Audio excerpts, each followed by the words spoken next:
तर विद्यार्थी मित्रांनो नमस्कार, मी अजित कुमार शेखर पुतळे आपल्या भूगोलच्या लेक्चरमध्ये सहर्ष स्वागत करत आहे. कालच्या तासिकेमध्ये आपण काय पाहिलं? कालच्या तासिकेमध्ये आपण खडक व खडकाचे प्रकार पाहिले. त्यानंतर नैसर्गिक संसाधने म्हणजे काय ते समजून घेतलेलं आहे. तर आजच्या तासिकेमध्ये 9वा टॉपिक ऊर्जा साधने.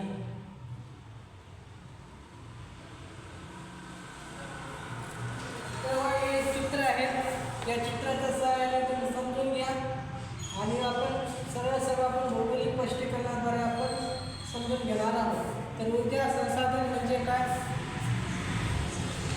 ते आपल्या भागवण्यासाठी आपण विविध गोष्टी करत असतो. म्हणजे काय आपल्या विविध भागवण्यासाठी आपण विविध गोष्टी करत असतो. यासाठी आपल्याला ऊर्जेची काय असते, गरज असते. पूर्वी मानवी श्रमाचा व प्राण्याचा वापर कामे केली जात असत. मानवाच्या गरजा जशा वाढत गेल्या तशा ऊर्जा साधनाचा व ऊर्जा स्रोताच्या वापरामध्येही बदल होत गेला. ही ऊर्जा मानव मुख्यत्वे करून निसर्गातून मिळवते. वरील प्रश्नाच्या उत्तरावरून आपल्याला सहज लक्षात येईल की पेट्रोल, वारा, नैसर्गिक वायू, सूर्यप्रकाश इत्यादी ऊर्जा साधनाचा वापर आपण करतो. ऊर्जा साधन याशिवाय इतरही ऊर्जा आपल्याला साधने अतिशय महत्त्वाची आहे. तर काय म्हणजे काय, तर विद्यार्थी मित्रांनो, मानवाच्या गरजा भागवण्यासाठी आपण विविध गोष्टी करतो. जसं नवीन बदल होत जातात तसं आपल्या ऊर्जा म्हणजे गरज आपली वाढत जाते. तर जशा गरजा वाढत गेल्या तशा ऊर्जा साधनाच्या स्रोताच्या वापरामध्येही बदल होत गेलेला आहे. तर ऊर्जा साधनाचे अनेक प्रकारे वर्गीकरण करता येते. प्रामुख्याने पारंपरिक, अपारंपरिक, त्यानंतर जैविक, अजैविक, नूतनीकरण, अनूतनीकरणीय, पदार्थावर आधारित, प्रक्रियावर आधारित इत्यादी. आपण पदार्थावर आधारित व प्रक्रियावर आधारित वर्गीकरणाचा विचार करणार आहोत. पुढील तक्त्यावरून आपल्याला वर्गीकरणाच्या आधारे ऊर्जा साधनाचे वैशिष्ट्य जाणून घेऊयात. तर पदार्थावर आधारित ऊर्जा साधने त्याच्यामध्ये आहे बघा, लाकूड, कोळसा, खनिज तेल, वायू, कचरा, अणू. पदार्थ कायमस्वरूपी राहत नाही. पदार्थ एकदा वापरल्यानंतर संपतात, पुनर्वापर होत नाही, मर्यादित स्वरूपात उपलब्ध असतात. निसर्गाचा नवीकरणीय होण्यासाठी हजारो वर्षाचा कालावधी लागतो. अणु ऊर्जा सोडून इतर जैविक आहेत. ऊर्जा निर्मितीच्या वेळेस प्रदूषण होते. अणु ऊर्जा सोडून इतर सर्व ऊर्जा साधनांना पारंपरिक ऊर्जा साधने असे म्हणतात. ऊर्जा साधने ही निर्मितीच्या दृष्टीने किफायतशीर आहेत. दूरगामी विचार आपल्याला करता येतात. ही ऊर्जा ज्वलनशील असल्यामुळे पर्यावरणाच्या दृष्टीने हे काय आहे, हानिकारक आहे. तर विद्युत निर्मिती प्रकार आहे औष्णिक अणु. त्यानंतर आहे प्रक्रियेवर आधारित असलेल्या ऊर्जा साधने. तर विद्यार्थी मित्रांनो, त्याच्यामध्ये पवन म्हणजे वारा, पाणी, धरतीओटी, भूगर्भीय उष्णता. तर त्याच्यामध्ये नैसर्गिक प्रक्रिया कायमस्वरूपी राहतात, सातत्याने उपलब्ध होत असतात. त्याचे फरक समजून घेत आहोत. तर पुनर्वापर आपल्याला करता येतो, मुबलक स्वरूपात उपलब्ध असतात, निसर्गात सहज उपलब्ध होतात. प्रक्रिया नैसर्गिक आहेत, स्वच्छ व प्रदूषण विरहित ऊर्जा साधने आहेत. ही सर्व ऊर्जा साधने अपारंपरिक आहेत. या ऊर्जा साधनाचा वापरासाठी आपण लागणारे तंत्रज्ञान विकसित करणे हे खर्चिक असते. दूरगामी विचार करता ही ऊर्जा साधने पर्यावरणपूरक आहेत. तर विद्युत निर्मिती प्रकार आहे औष्णिक व गतिज. तर ऊर्जा साधनाचा वापर करून आपण पुढील प्रकारची औष्णिक ऊर्जा आपण हे चित्र आहे ते. तर आचार्य चुलीवर अन्न शिजवताना आहे, त्यानंतर शेगडीवर कणिक भाजताना, स्टोव्हवर स्वयंपाक करताना, ओव्हनमध्ये तयार केलेला पदार्थ काढताना व गॅसवर अन्न शिजवताना. तर असे काही चित्र आपल्याला या पुस्तकामध्ये दिलेले आहेत. तर ऊर्जा साधने वापर करून पुढील प्रकारची विद्युत निर्मिती करता येते. जलविद्युत, औष्णिक विद्युत, अणुविद्युत, गर्भीय विद्युत इत्यादी. औष्णिक विद्युत निर्माण करताना ऊर्जा साधनाचा थेट वापर करावा लागतो. यामध्ये साधनाचे ज्वलन करून त्यातून निर्माण होणाऱ्या उष्णतेच्या आधारे विद्युत निर्मिती करता येते. अशाच प्रकारे गतिज ऊर्जेच्या आधारे देखील विद्युत निर्मिती करता येते. तर यानंतर आहे पदार्थावर आधारित ऊर्जा साधने.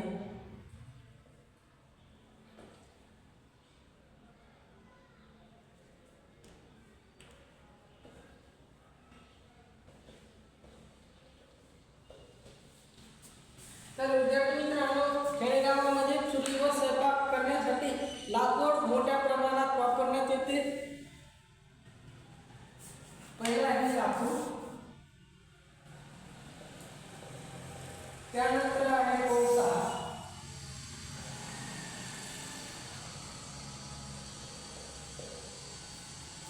तर प्राचीन काळी भू हालचालीमुळे वनस्पती प्राण्याचे आयुष्य जमिनीत काढले गेले. यामुळे काय झालं, त्यावर दाब म्हणजे प्रेशर निर्माण होऊन उष्णतेचा परिणाम झालेला आहे. म्हणजे त्यामधील घटकाचे विघटन, फक्त कार्बन द्रव्य शिल्लक राहिली. त्यापासून कोळशाची काय निर्मिती झाली. तर कोळशाच्या गुणवत्तेमुळे कोळशाचा वापर ठरवला जातो. साधा कोळसा स्वयंपाकघरात किंवा भटारखान्यामध्ये वापरला जातो. दगडी कोळसा प्रामुख्याने उद्योगधंद्यामध्ये वापरला जातो. या कोळशापासून काय होते, औष्णिक ऊर्जा तयार होते. यानंतर आहे खनिज तेल व नैसर्गिक वायू. खनिज तेल व नैसर्गिक वायू.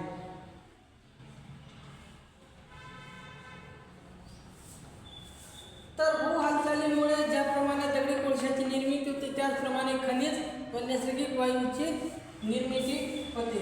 तर खनिज तेल भूपृष्ठाखाली अथवा सागर तळाखाली सापडते. तर बहुतेक खनिज तेलाच्या विहिरीमध्ये नैसर्गिक वायूचे साठेही आढळतात. खनिज तेलाचे साठे मर्यादित स्वरूपात असतात. त्या मानाने काय होते, तर त्याची मागणी जास्त असल्यामुळे त्या खनिज तेलाची किंमत जास्त असते. खनिज तेलाच्या काळसर रंगामुळे जास्त किमतीमुळे या खनिजास काळे सोने असे म्हणतात. तर औष्णिक विद्युत निर्मितीसाठी या ऊर्जा साधनाचा वापर होतो. तर भारतातील कोळसा व खनिज तेल क्षेत्राचे वितरण म्हणजे 9.14 मध्ये दिलेले आकृती ते अभ्यास करून घ्या. तर हे 9.14 मध्ये आहे.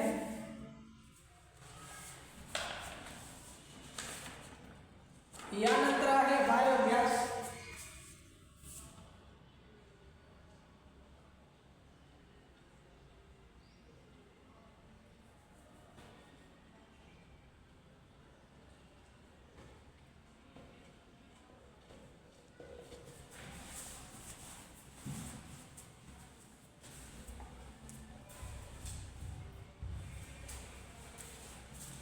तर प्राण्याची विष आहे जैविक टाकाऊ पदार्थ, पालापाचोळा, टरफले इत्यादी आहेत.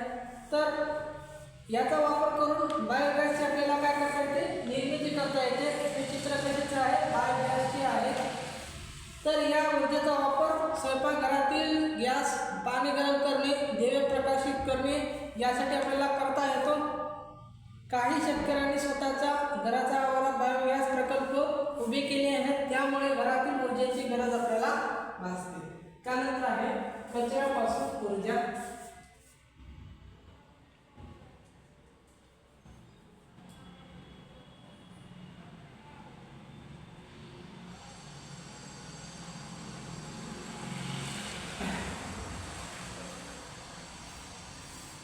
तर मोठी शहरे व महानगरे यामध्ये दररोज मोठ्या प्रमाणावर कचऱ्याची निर्मिती होत असते. कचऱ्याची विल्हेवाट लावणे ही एक मोठी समस्या अशा शहरामध्ये दिसून येते. येथील कचऱ्याचे वर्गीकरण, त्यातील जैविक कचऱ्याचा वापर वायू निर्मितीसाठी करता येतो. यामुळे शहरातील कचऱ्याच्या समस्येवर भविष्यामध्ये मात करता येऊ शकेल. तसेच वीज निर्मितीच्या बाबतीत शहरे स्वयंसिद्ध होऊ शकतात.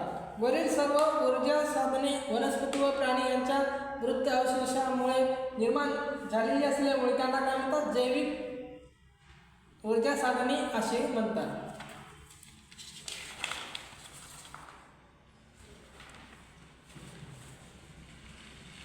त्यानंतर आहे अणुऊर्जा. ऊर्जेचे प्रकार आहेत त्याच्यामध्ये. तर अणुऊर्जामध्ये बघा, युरेनियम आहे, थोरियम आहे अशा खनिजाच्या अणूचे विभाजन करून ऊर्जा निर्माण करता येते. यासाठी अगदी थोड्या प्रमाणात या खनिजाचा वापर करून मोठ्या प्रमाणात ऊर्जा निर्मिती करता येते. भारतासह संयुक्त संस्थाने, रशिया, फ्रान्स, जपान अशा मोजक्या देशामध्ये या ऊर्जेचा वापर केला जातो, म्हणजे काय अणुऊर्जा प्रकल्प. दुसरा आहे प्रक्रियेवर आधारित.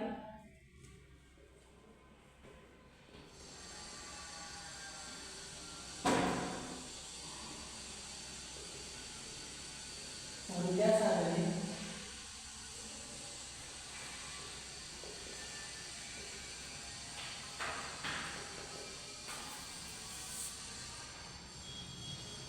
याच्यामध्ये आहे जल ऊर्जा.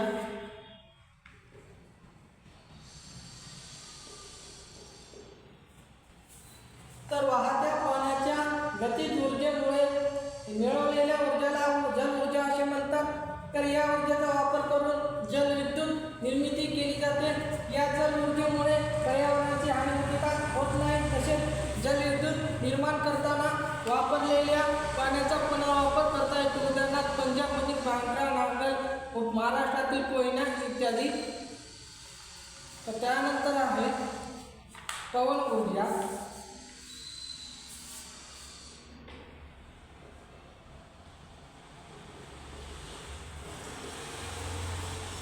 तर या संसाधनाचा वापर शेकडो वर्षांपासून करत आहेत. तर शेडावर चालणारी जहाजे, परंतु वाऱ्याच्या शक्तीचा वापर विद्युत निर्मितीसाठी अलीकडे सुरू केलेला आहे. तर पवन ऊर्जा निर्माण करण्यासाठी वाऱ्याचा वेग ताशी 40 ते 50 किमी असावा लागतो. वाऱ्याच्या वेगामुळे पवन चक्राची पाती फिरतात व गतिज ऊर्जा निर्माण होते. या गतिज ऊर्जेचे विद्युत ऊर्जेमध्ये काय होते, रूपांतर होते.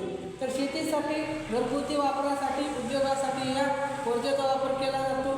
प्रामुख्याने कोणत्या राज्यात केला जातो, तर महाराष्ट्र, कर्नाटक, तामिळनाडू इत्यादी राज्यामध्ये अनेक ठिकाणी पवन ऊर्जा केंद्र आहे. यानंतर आहे सौर ऊर्जा.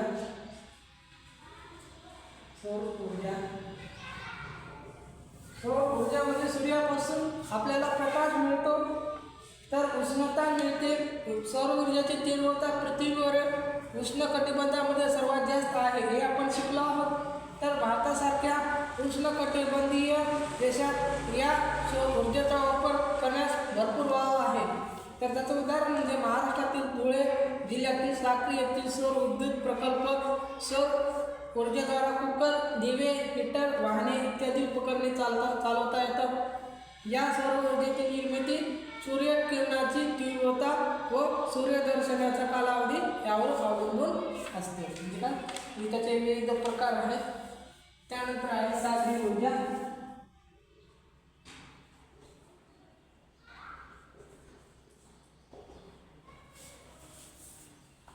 तर सागरी लाटा व भरती ओहोटी या जलाच्या हालचाली अविरतपणे चालू असतात.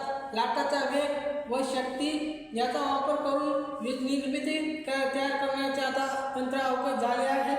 तर आता सुद्धा गतिज ऊर्जेपासून विद्युत ऊर्जा मिळवली जाते. ही ऊर्जा देखील प्रदूषणमुक्त व अक्षय आहे. भारतासारख्या देशात या ऊर्जेचा मोठ्या प्रमाणात वापर होऊ शकतो. तसे प्रकल्प भारतात सुरू करण्याचे प्रयत्न चालू आहेत.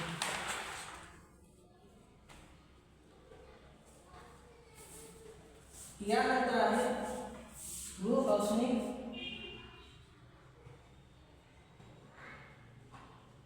ऊर्जा. तर उष्ण पाण्याचे झरे हा मानवासाठी नेहमीच कुतूहलाचा विषय राहिला. उदाहरणार्थ उपनदेव, भद्रेश्वरी, मणिकरण इत्यादी.